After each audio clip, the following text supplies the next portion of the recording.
Hi all, இந்த வீடியோவில் பேபிஸ்க்கு sleep training எப்படி பண்ணுறது அப்படின்றத பற்றி பார்ப்போம். என்னங்க சொல்கிறீங்க, பேபிஸ் நைட் தூங்குமா அப்படின்னு கேட்டால் கண்டிப்பாக தூங்குவாங்க. அதுக்கு நான் சொல்கிற இந்த ஃபியூ டிப்ஸை ஃபாலோ பண்ணி பாருங்கள்.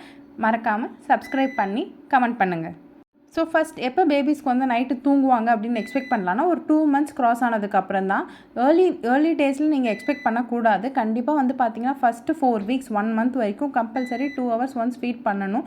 இல்லைனா பேபிஸ் வந்து பார்த்திங்கன்னா ஹைப்போக்ளைசிமியா போயிடுவாங்க. அதாவது சுகர் லெவல் கம்மியாக சான்ஸ் இருக்குது. அதோட உங்களுக்கு டே நைட் டிஃப்ரென்சியேஷன் தெரியாது. ஃபஸ்ட்டு ஒரு 2-3 weeks எடுக்கும். நம்ம அம்மா வயிற்றுலேருந்து வெளியில் வந்துட்டோம் அப்படின்னு சொல்லிட்டு பேபிஸ்க்கு புரியறதுக்கே ஒரு 2-3 days எடுக்கும். அதனால் அந்த டைமில் வந்து பார்த்திங்கன்னா எனக்கு தூக்கம் இல்லைன்னு சொல்லி ஃபீல் பண்ணாதீங்க. அப்புறம் உங்கள் பேபிஸ் வந்து பார்த்திங்கன்னா இன்ஃபென்ட் ரிஃப்ளெக்ஸ் டிசீஸ் ஒரு கோலிக் அந்த மாதிரி பெயின் இருக்குது, அதனால இரிட்டேட்டடாக இருக்காங்கன்னா ஃபஸ்ட்டு அதுக்கான சொல்யூஷனை பார்க்கணும். ஸோ அந்த பேபிஸ் வந்து நைட் தூங்குவாங்க, நல்ல ஸ்லீப் எடுப்பாங்கன்னு சொல்லிட்டு எக்ஸ்பெக்ட் பண்ணக்கூடாது. தென் நம்ம மெயினான பாயிண்ட்ஸ் பார்த்துடலாம். ஃபஸ்ட் பேபிஸ் வந்து பார்த்திங்கன்னா வெல் வென்டிலேட்டட் ரூமில் தூங்க வைக்கணும். அதாச்சும் வந்து பார்த்திங்கன்னா டே டைமில் அவங்க தூங்குகிற இடம் நல்லா பிரைட்டாக இருக்கணும். இது டே அப்படின்னு சொல்லிட்டு பேபிஸ்க்கு தெரிய வைக்கணும். நீங்கள் அந்த வின்டர் சீசனில் லைட் போட்டாலும் சரி, இல்லைனா வந்து பார்த்திங்கன்னா ஹால் அந்த மாதிரி நல்ல வெளிச்சம் வீட்டுக்குள்ளே வர மாதிரி இருக்கிற இடத்துல பேபிஸை தூங்க வைக்கணும். செகண்ட், டே டைமில் எப்போ ஃபீட் கேட்டாலும் ஃப்ரீயாக நல்லா கொடுத்துருங்க. இப்போ தான் ஃபீட் பண்ணிவிட்டு போட்டேன் உடனே கேட்குறாங்க அப்படின்றது இது பண்ணாதீங்க. சம்டைம்ஸ் பேபிஸ் வந்து பார்த்திங்கன்னா growth spurtல கிளஸ்டர் ஃபீடிங் அப்படின்னு சொல்லுவோம். ஃபீட் பண்ணி ஒரு 1 hour 1/2 hour திரும்ப கேட்பாங்க. அந்த டைம் நீங்கள் எப்போ பேபி ஃபீட் கேட்டாலும் கொடுங்க. பிரெஸ்ட் ஃபீட் பண்ணுற பேபியை நம்ம ஓவர் ஃபீடிங் பண்ண முடியாது. ஃபார்முலா ஃபீட் கொடுக்குறவங்க மட்டும் டாக்டர்ஸ் கிட்ட கேட்டு கரெக்டான எம்எல் எவ்வளோ ஹவர்ஸ் ஃப்ரீக்வன்சியில் தரணுன்றதை முடிவு பண்ணிக்கோங்க. டே டைமில் பேபிக்கு ஃபீட் பண்ணுறப்ப நல்லா ஐ கான்டாக்ட் கொடுத்து நல்லா பேசுங்க. உங்களை பார்க்குறப்ப நீங்கள் அவங்கக்கிட்ட பார்த்து பேசணும். இது மாதிரி ஒரு ஈவினிங் 7 o'clock ஆகிடுச்சுன்னா பேபிஸ்க்கு வந்து ஒரு ரொட்டீன் கொண்டு வாங்க. அவங்க படுக்கிற ரூமில் வந்து லைட்ஸ் எல்லாம் நல்லா டிம் பண்ணிவிட்டு அவங்களுக்கு வந்து ஒரு வார்ம் வாட்டர் பாத் இல்லைனா வந்து பார்த்திங்கன்னா ஒரு நல்ல துணி வச்சு தொடச்சி விட்டுட்டு புது ட்ரெஸ் சேஞ்ச் பண்ணிவிட்டு நீங்கள் ஸ்லீப் சூட் அந்த மாதிரி எதாவது போட்டிங்கன்னா அதை போட்டுவிட்டு அப்புறம் மசாஜ் பண்ணுறதுனாலும் மசாஜ் பண்ணிவிட்டு அந்த ரூம் வந்து பார்த்திங்கன்னா ஒரு மாதிரி காமான என்விரான்மெண்ட்டாக இருக்கணும். சூதிங் மியூசிக் மாதிரி நல்ல ஒரு சாஃப்ட் மியூசிக் போட்டுக்கலாம். இது எல்லாமே ஆப்ஷனல் தான். இதை நீங்கள் டெய்லி பண்ண பேபிஸ்க்கு வந்து தெரிய ஆரம்பிச்சிடும். இந்த டைம் வந்து பார்த்திங்கன்னா நம்ம தூங்குறதுக்கான டைம் வந்துருச்சு, நம்ம தூங்க போகிறோம், நைட் ஆகிடுச்சு அப்படின்றது தெரிஞ்சிடும். நைட் டைமில் நீங்கள் லைட்ஸ் ஆஃப் பண்ணால் மட்டும்தான் பேபிஸ்க்கு வந்து பார்த்திங்கன்னா மெலட்டோனின் செக்ரேஷன் இருக்கும். நமக்கும் அப்படி தான், பேபிஸ்க்கும் அப்படி தான். பேபிஸை நைட் டைமில் நல்லா வார்மாக வச்சுக்கணும். எதர் சம்மர் சீசனாக இருந்தாலும் சரி, வின்டர் சீசனாக இருந்தாலும் சரி, நல்ல வார்மான என்விரான்மெண்ட் இருந்துச்சுன்னா அவங்க வந்து நல்லாவே தூங்கிடுவாங்க. நைட் டைம் ஃபீட்ஸுக்கு ஏஞ்சிக்கிறப்ப கண்டிப்பாக வந்து பார்த்திங்கன்னா பிரைட் லைட்ஸ் போடாதீங்க.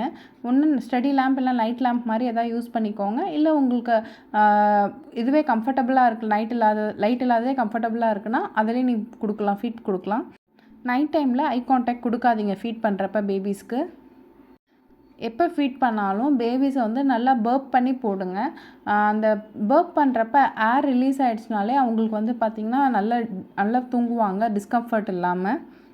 நைட் டைமில் நீங்கள் ஃபீட் பண்ணிட்டு போடுறப்ப பேபிஸ் உங்களை பார்த்து சிரித்தாலும் இல்லைனா வந்து பார்த்திங்கன்னா சம்டைம்ஸ் வந்து அவங்க ஆக்டிவாக இருக்கிற மாதிரி தெரியும். பட் அதே டைமில் விளையாடிட்டு அப்படியே தூங்கிடுவாங்க. பேபி சிரிக்கிறாங்க, ஆக்டிவாக இருக்காங்கன்னு சொல்லிட்டு நீங்கள் கான்வர்சேஷன் ஸ்டார்ட் பண்ணிங்கன்னா பேபிஸோட ஸ்லீப் வந்து கண்டிப்பாக டிஸ்டர்ப் ஆகும். ஸோ இது வரைக்கும் என்ன பண்ணலான்னு பார்த்தோம். இதுக்கு மேலே என்ன பண்ணக்கூடாதுன்னு பார்ப்போம். ஃபஸ்ட் வந்து பேபிஸ் தூங்குறாங்கன்னு சொல்லிட்டு வீடு அப்படியே சைலண்ட்டாக நடக்கிறதே ரொம்ப பொறுமையாக அப்படிலாம் டே டைமில் நடக்காதீங்க. அவங்க வந்து லைட்டான எப்பயும் போல் வீட்டில் இருக்க சத்தம் இருக்கலாம், ரொம்ப லவுட் மியூசிக் இருக்கக்கூடாது, ரொம்ப லவுடான சத்தம், சண்டை போடக்கூடாது பேபிஸ் பக்கத்தில் வச்சு. சின்ன பேபிஸ்ன்னு சொல்லிட்டு அவங்களுக்கு கேட்காதுன்னு நினைக்காதீங்க. அவங்க வந்து எமோஷன்ஸை உங்களை விட நல்லாவே சென்ஸ் பண்ணுவாங்க.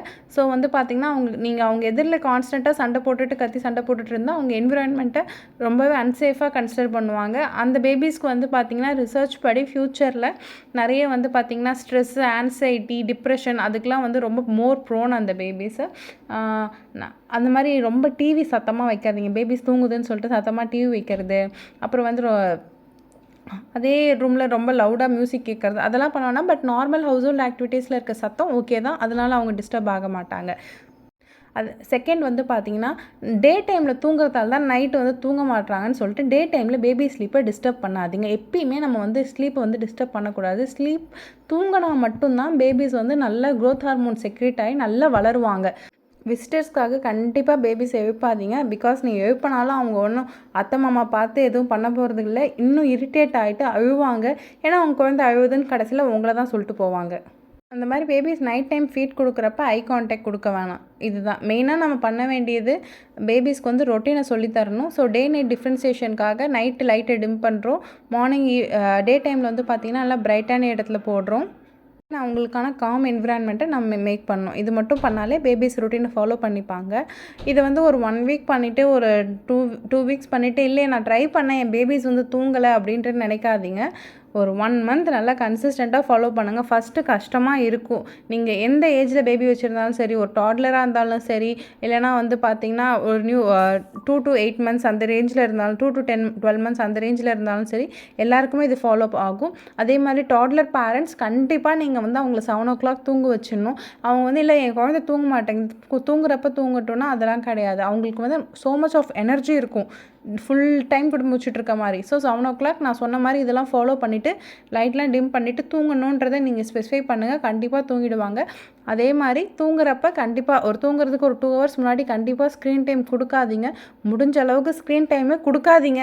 நோ ஸ்க்ரீன் டைம் தான் பெஸ்ட்டு. இல்லை ஸ்க்ரீன் கொடுக்குவோம் அப்படின்னா கண்டிப்பாக தூங்குறதுக்கு ஒரு 2 hours முன்னாடி தராதிங்க. ஏதாவது புக்ஸ் ரீட் பண்ணுங்கள். அவங்க கூட புக்ஸ் ரீட் பண்ணி தூங்க வைங்க. ஓகேங்களா? ஸோ 1 month கழித்து எல்லாருமே வீடியோ கீழே கமெண்ட் பண்ணுங்கள் இந்த டிப்ஸ் உங்களுக்கு எந்த அளவு யூஸ்ஃபுல்லாக இருந்துச்சு அப்படின்ட்டுன்னு. இன்ஃபென்ட் ரிஃப்ளெக்ஸ் கோலிக் பற்றி உங்களுக்கு எதுவும் வீடியோஸ் வேணும் இல்லை எதுவும் டவுட் இருக்குது அப்படின்னா new moms feel free to ask in comments. நான் உங்களோட கமெண்ட்ஸ்க்கு முடிஞ்ச அளவுக்கு ரிப்ளை பண்ணுறேன். See you all in next video. Thank you.